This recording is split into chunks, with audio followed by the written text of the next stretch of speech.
Welcome. My name is Opubo Benebo. The object of operating a subsistence farm is the planting of crops for food, and this activity is undertaken after the several preparations of the farm, as has been performed so far through these episodes, haven't been completed. The farming activity is necessarily selected from among the crops that had been chosen as the essential crops.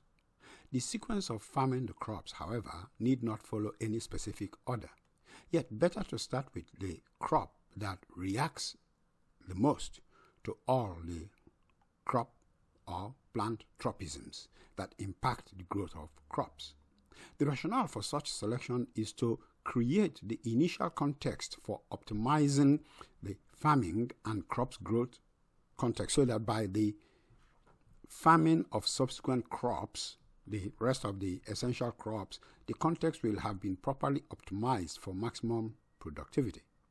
In this regard, then, the crop selected from among the chosen as the essential crops is the black-eyed peas, and the selection is guided on its capacity to germinate even in adverse conditions, and therefore provide opportunity to correct mistakes made during the growth context optimizing phase of the farming inception. In synopsis then, this episode, entitled Planting Essential Crops Black-eyed Peas, offers didactic guide to the planting of black-eyed peas as the first of the essential crops chosen for healthfulness. Instructively evolves the guide into crop-specific processes and suggests the integrating of the crop-specific processes into a unified farm function process for conducting subsistence farm. The driver rationale guiding farming the premier essential crop of black-eyed peas has the object of evolving a structured sequence of steps that can be didactic for farming the rest of the crops, as well as being developed into a process that then gets applied to the other crops. In that regard, then, a series of tasks is decided on and delineated to construct the sequence of tasks.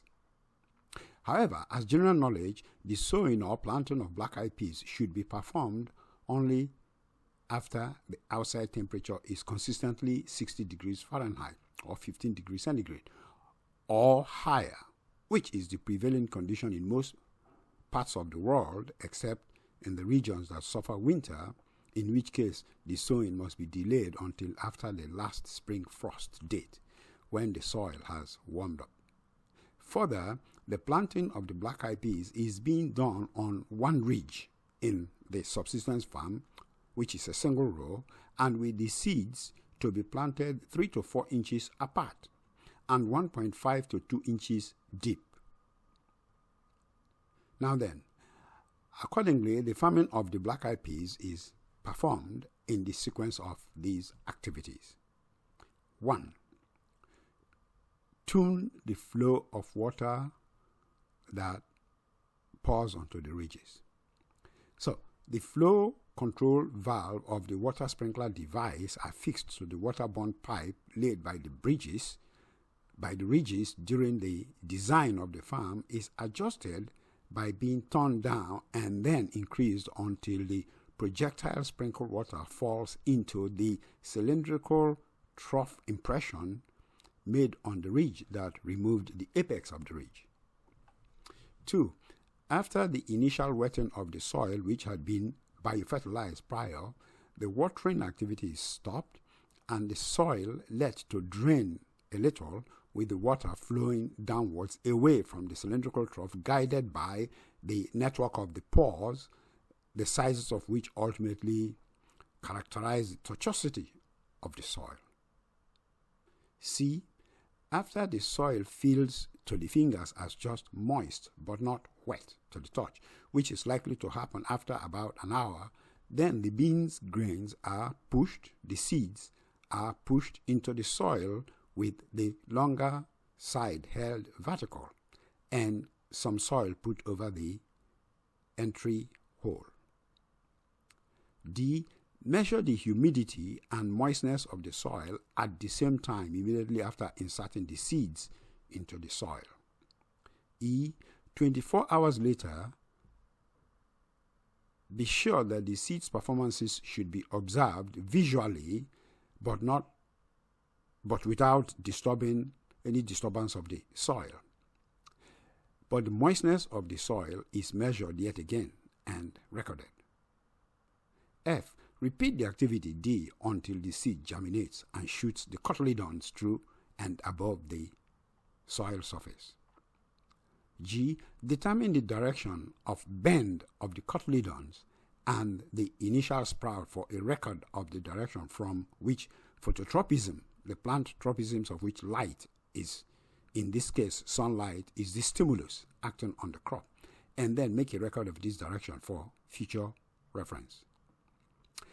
After recording the phototropism data, water the soil yet again to a degree of moistness of the soil to aim at during watering is evaluated, and that can be assessed as the mid-value of the measurements made during the time spanning the planting to the germination.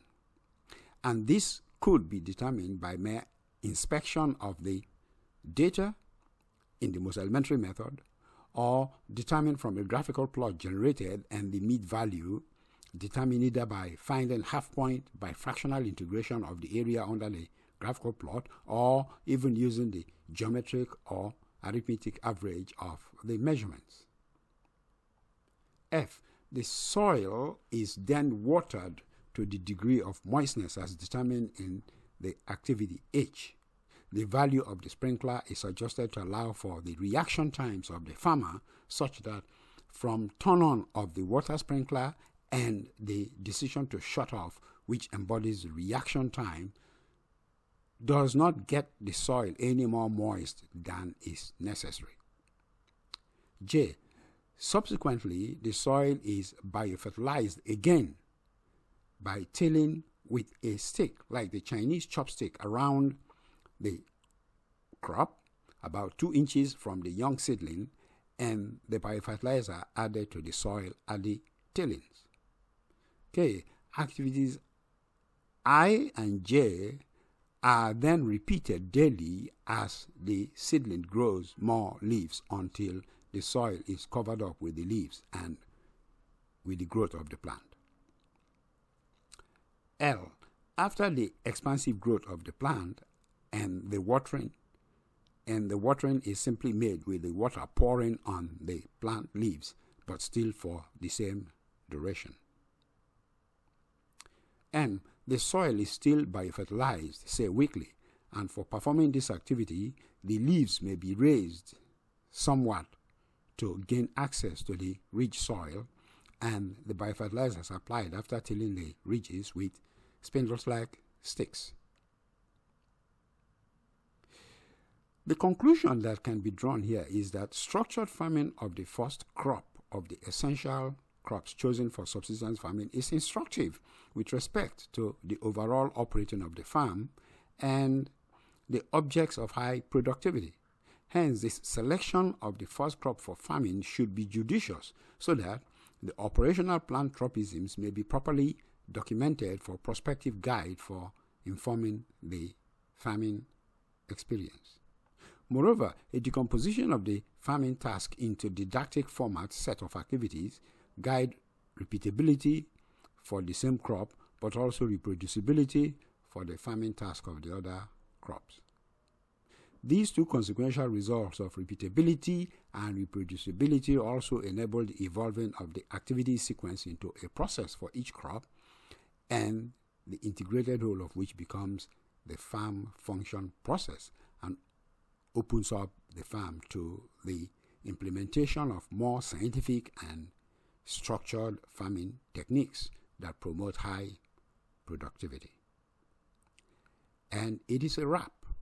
On that note, I say to you, thank you so much for having come to listen to this observation about efforts aimed at alleviating world hunger through subsistence farming by both urban dweller farmers and emergent country small farms farmers.